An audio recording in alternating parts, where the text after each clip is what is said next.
So timely session right after lunch, we're going to talk about oral health. And so you can see the bottles in front of us, but before we kick off, Caitlin, I'd love for you to introduce yourself and tell a little bit about how you came to be where you are. Absolutely. Hello everyone, I'm what a great start. I'm Caitlin Dodd. I'm a director of brand management at Church & Dwight, and I'm responsible for what I lovingly refer to as the smelly brands. TheraBreath, if you have bad breath. Arm & Hammer deodorants, if you have stinky pits. And if your nose is so stuffed up that you can't smell a darn thing, I highly recommend some Simply Saline nasal spray. I have been in CPG Brand Management for 8.5 years. All of that has been in Church & Dwight with some fabric care experience and then a lot of time in the personal care realm. I went to business school at University of Texas, hook 'em horns. Wow. And tomorrow's a big day. Yeah. And let's see, my husband and I are raising our 2 young boys. We also have an overly friendly Wheaten Terrier. I'm a lover of tennis, New York Times crossword puzzles, and hosting dinner parties. And I attribute my passion for brand management all the way back to my marketing high school classes where I participated in DECA. Yes, DECA! That's great. All right, so as we begin, we're going to go back in time. We're going to flash back to 2021, where Dr. Katz owned the brand. We didn't quite belong to Church & Dwight yet. And it was a distant second in the alcohol-free mouthwash behind a mainstream heritage brand, 20 points behind. Right? So then we're going to fast forward a year and a half, and the gap has closed, and you are now number 1. Take us on that journey on how you took the brand to number 1. It's a really exciting journey, but I think to do it justice, we have to go back even further. So this might sound a little similar to some of the talking points we heard from Lauren Tedesco this morning, but the origin story of TheraBreath, we really need to give credit to that. So Dr. Katz was a practicing dentist, and in the mid-90s, his daughter was being bullied for her bad breath. And he's like, I am literally a mouth expert. I have to help you solve this problem. So he also leveraged his degree in bacteriology and created what we know today as TheraBreath, Fresh Breath, Mild Mint. That's the green bottle sitting right in front of us. That is the OG TheraBreath right there. And it solved her problem. She didn't have bad breath anymore. And he was able to then merchandise, market this product, this brand, expand it, and bring it to millions of people across the globe. It is available internationally. And let's fast forward a little bit from there to 2020. Most of us were, at home, scrolling on our phones. The Katz team decided, hey, let's get involved with social. So they got very active online and almost overnight created this awareness, this hype, this excitement about the brand, and the awareness really started growing. Jump ahead to December 2021, that's when Church & Dwight bought the TheraBreath brand. And yeah, Jenn, to your point, we were second in the alcohol-free space. It was a big share gap to the leading competitor. And we said, okay, how do we continue this momentum? More people are already learning about it. What can we do? So TheraBreath is a small brand compared to the big ones in oral care. And so we had to be really scrappy and really efficient. So it was all about optimizing the marketing mix, making sure that we were in all of the places that our consumers were. So what does that mean? It was like looking at our consumer base.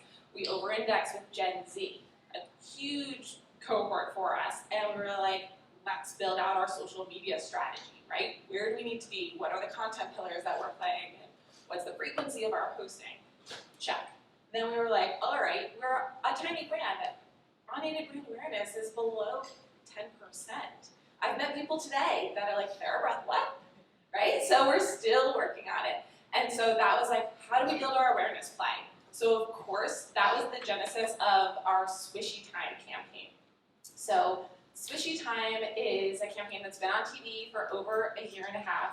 Actually, I did forget to ask. I don't know if we have them queued up. I did send in some videos if we want to play them. But what is so amazing about this campaign is that it is evocative and emotional. So you will see the interaction between a consumer and their self in the mirror. They're in the bathroom swishing, right? So it's your inner monologue and yourself. But the person in the mirror is dressed a little bit differently. They're jazzed up a little bit because one of the lines across all assets in this campaign is see your best self, right? And so then it goes back to like the core of, you know, empowerment and invincibility, right?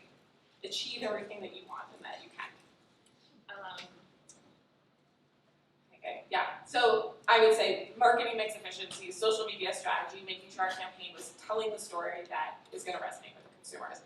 All of those things coupled together really helped grow the brand tremendously over the last year and a half. And similar to what we heard this morning, your founder is still involved in the brand, correct? Yeah, that's exactly right. We work with Dr. Katz often. Last time we saw him, we were at a dental conference in LA, and we did some great work together. He pops up on our social media accounts every so often. Very recently wished, you know, a happy Rosh Hashanah to the Jewish community, talked about what fasting was going to bring, right? So like fasting leads to low saliva production, which leads to bad breath. Therefore, on fasting holidays, I highly recommend if you keep a bottle of TheraBreath mouthwash conveniently located nearby for everybody else's good. Learn something new, maybe. So, Gen Z, it's difficult to stay relevant with them. So how does your brand stay innovative and keep up with the changing market trends? One of my favorite ways to do this is what I like to call in the wild feedback. So when I'm wearing, you know, some TheraBreath swag out and about, I will oftentimes get approached by strangers saying, "Oh my gosh, TheraBreath, how do you know TheraBreath?" And this has happened at places ranging from the grocery store checkout line to water skiing on vacation. Like, not joking. And every single time I learn something new about the brand and what it's done for a person, but they are also unique and passionate stories.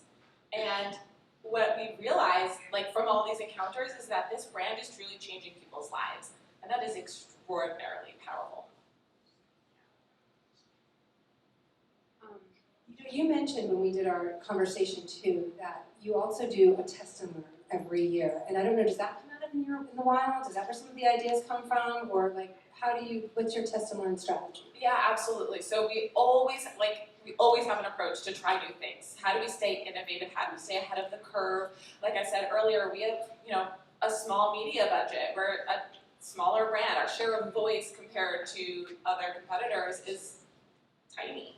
So we always say, like, where can we be? And some of the stuff that we've done recently over the past few months, you may have seen, is some Spanish language content, because we also over-index with the Hispanic Latinx consumer, and so we're like, all right, let's be where they are, let's talk how they're talking, let's use influencers that are resonating with this community, and that has just worked so well. So the in the wild feedback, absolutely, that can influence absolutely anything from new product innovation to a marketing mix choice to search, social, you name it, it can touch everything.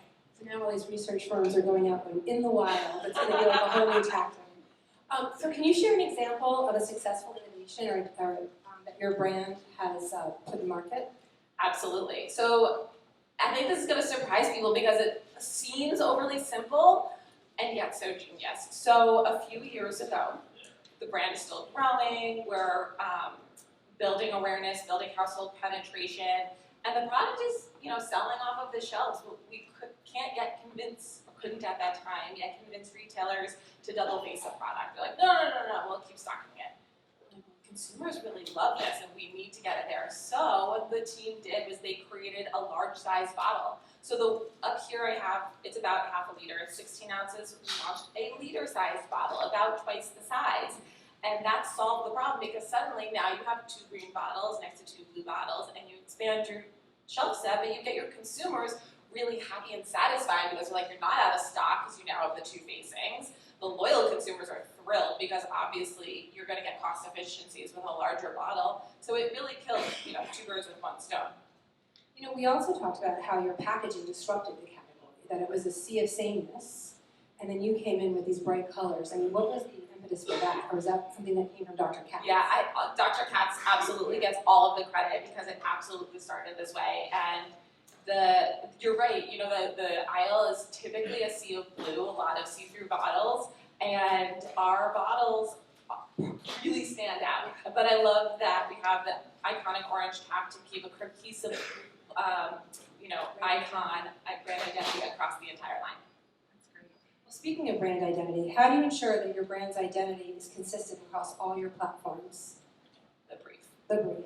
As an agency, I'm sure you're No, familiar I with the would answer. like to hear that. The Very brief, much. 100% first and foremost, always have a brief, a tight brief.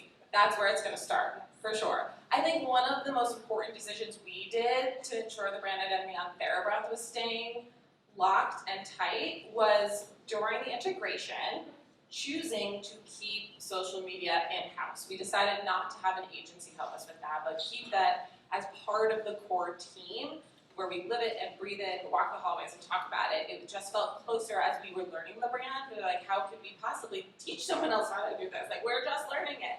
That was one of the most important things, I think, for TheraBreath that we did to make sure our identity really stays solid. The other thing that we do is I think the ownership that the core team feels for this business really helps us stay on track here, because they feel the ownership and the onus of that responsibility. Like, people love us, we love them, we want to make sure that that stays true and we're authentic and we are who we are. So our team, we will often have like share outs with our agencies and reground them. It's like, let's do a 101 again. They're like, we've been working with you for a year and a half, a 101, I get it. We're like, no, but like things are changing and this moved, and that helps a lot. So every partner net is just getting the most up-to-date information. You know, it's interesting. I work with a lot of brands, and in meeting with you prior, this brand just comes out of your pores. I mean, she actually signs her emails, best swishes. And at first I thought it was a typo, and I'm like, no, that was intentional. Like, which I just love. Like, you just can't help but get excited talking to you about this brand. Thank you. So on that end, what has been the most significant lesson you learned while building the brand? I love this question Yeah. so much, because the most important thing that I've learned is actually something that I have unlearned. So I had 6+ years of experience before working on TheraBreath, before we bought this business, and that was all big CPG brand management. It was very process oriented. So all of a sudden, I'm integrating this small business owned by the founder, less than 20 employees, and that was a culture shock. And it was like, okay, process doesn't exist anymore. And I really had to step away from a lot of the foundation that I had built and open up my aperture and just absorb absolutely everything there was to learn about the product, about the brand, about the consumer, everything, you name it, so that I could embody what TheraBreath meant and ensure our team was able to nurture this amazing business to grow it to its maximum potential. Yeah, it's that you unlearn everything that you learned back in high school in the marketing club, right? Well, you know, it's funny too, when you were talking about the brand and when you go back to the core of it, you talked a lot that it was built on love and that the products and the ingredients and everything are very intentional. And I don't know if there's anything more, but that's how you also kind of bring that brand to life, is the product and the benefits. Absolutely right. So I would say at the core of our brand, the very ethos is love, right? Dr. Katz created this product for his daughter because he loved her and didn't want her to suffer, right? So I think as a brand, we really try to lean into that authenticity, right? And always show up and, always put ingredients that are in there for a reason, It's funny, as I was listening to the Honey Pot presentation this morning, it just brought me back to a lot of like our conversation, which I think it's neat when you see themes across. So what are your brand's future goals and aspirations? What are you going to do next? I want to be number one. In total backlash. Yes. Get me there. But who wouldn't, right? Like any brand in this room is like, I want to be number one, always, right? This is what we do. No, when I think about this question, and I think about how do we grow and where do we grow, I look outside of my category. And I'm like, where can I gain inspiration? Who are other brands and examples that are doing things that I admire? And the one that comes to mind is freedom. For any other millennial parents in the audience, the snot sucker is a game changer. And that was the original product for Frida Baby, and now they've expanded into so many different baby categories. They have like potties, cradle cap, like you name it, they have it. But what they did was that they expanded into Freedom Mom, and they came out with pregnancy and postnatal care products. I'm still a lot bummed that it came out after I had my second child, because I really wish I could have been a consumer. And then they recently launched Frida Fertility, so now they're all about like supplements and pregnancy test kits. And I'm like, this is amazing, right? They're like expanding into adjacent categories and spaces without compromising their mission, because they're all about unfiltered parenting and get the job done. And I'm like, yeah, all three of those brands do that in just a really different way. And it's inspiring. I love that brand. Yeah, my kids are much older, so I missed that boat. I was actually joking that my daughter is a Gen Z, and I was at her college last weekend and I was going to be talking about this brand. Every girl in the house ran, grabbed a bottle, they were like, we use it all the time. So she was like very excited, but it is a very big brand with that generation. So is there anything else you want us to know about your brand? I think what I would say is like you can learn a lot from unexpected places. So for me, I have learned from consumer reviews, right? We all have them. They're available on the internet to read for free on lots of different websites. From there, that's where you really see consumers say, verbatim, this changed my life. And that is amazing, right? Because if you asked me 2 years ago, is mouthwash going to change your life? I would have said no. But today, I now understand what that means and how that happens. And that is really powerful. And I take that on as a responsibility to always deliver. It's something that really motivates myself and my whole team, because that's a big promise to consumers. Great. So I guess we can open it up if anyone has any questions. Yes. Do you want me to bring you the mic, or do you want to yell? Okay. You know, it's great to hear that it's a Gen Z brand that you're trying to build. The pack graphics themselves look very unlike what I would expect out of a Gen Z brand, but clearly what you're doing is working. Can you tell me a bit about what's the thought behind the graphics themselves? Yeah, for sure. So the labels they're busy, right? There's a lot of information on there. I can't take credit for that either. That it came from the Dr. Katz team. You know, the origin story is on there. So again, like leaning into who we are, what we stand for, like that's always there for consumers to read. It's different. It attracts attention, right? But like it also, like, all of our products do different things. Like they're not all for fresh breath. There are different oral care issues that can be solved by using products. Like our pink one has fluoride, so if you're interested in preventing cavities, like that's the one for you. It breaks the mold, and sometimes there's not always a rational reason why.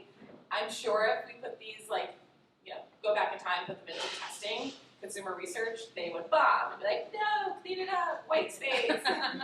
Yet here we are today, and the brand, you know, is growing 70% versus a year ago. So I'm happy that it is. And Did that in the wild research with the yeah.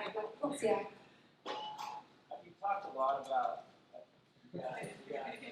you've talked a lot about how this is changing people's lives, right? Like, maybe I'm the one in the audience, but I hear that, I'm like, come on. But maybe, you know, but I mean, you say it's I believe you. It's not like I don't believe it, but in my head, like, can you maybe share a story that resonates with you, and how is TheraBreath taking that kind of passion and kind of sharing that out with the world, like, beyond the swish. Swishy time. Swishy time. Yeah, so the Swishy time commercials definitely do try to do a good example of like that visual storytelling of like building yourself up inside and getting ready to go conquer your day and achieve your dreams. And so when you read through like reviews online, you'll often see people say, I was afraid to go to work, but I can now go to work. So they'll give examples like that. I will share one with you. It was actually the grocery store checkout lane example. The woman asked me how I knew TheraBreath, and I explained, you know, I work with the business, I run the brand, and she has an illness that creates severe dryness throughout her whole body, and she couldn't find anything that created relief. We have a dry mouth bottle. It looks like the yellow highlighter bottle, and she's like, that rinse and your lozenges are the only thing that can get me through my day. Like her day. She's like eating, drinking, talking, right? So it's not a prescription, it is not a medicine, right? She obviously had something like doctors are working with her on, but she was like almost in tears telling me the story, and that's pretty awesome. It was awesome.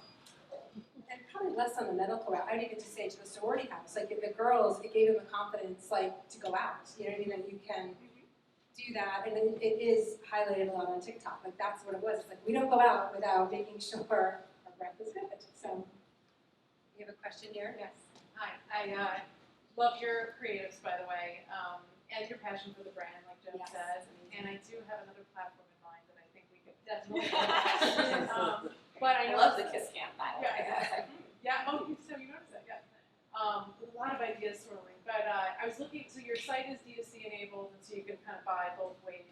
You have strong distribution from what I have seen out there. So I'm just curious how you've differentiated the direct-to-consumer play versus in-store? Do you kind of segment those out differently, or how do you look at those two businesses? And I don't even know the percentages between maybe D2C is quite small, but Yeah, we want to be where the consumer wants to find us, right? And so that means having all the options available. I'll also throw Omni into that mix, right? If you think about like Amazon or any of the etail.com's platforms, right? You're going to be a larger pie. So I mentioned some of the consumer groups we over-index with. We also over-index with urban consumers.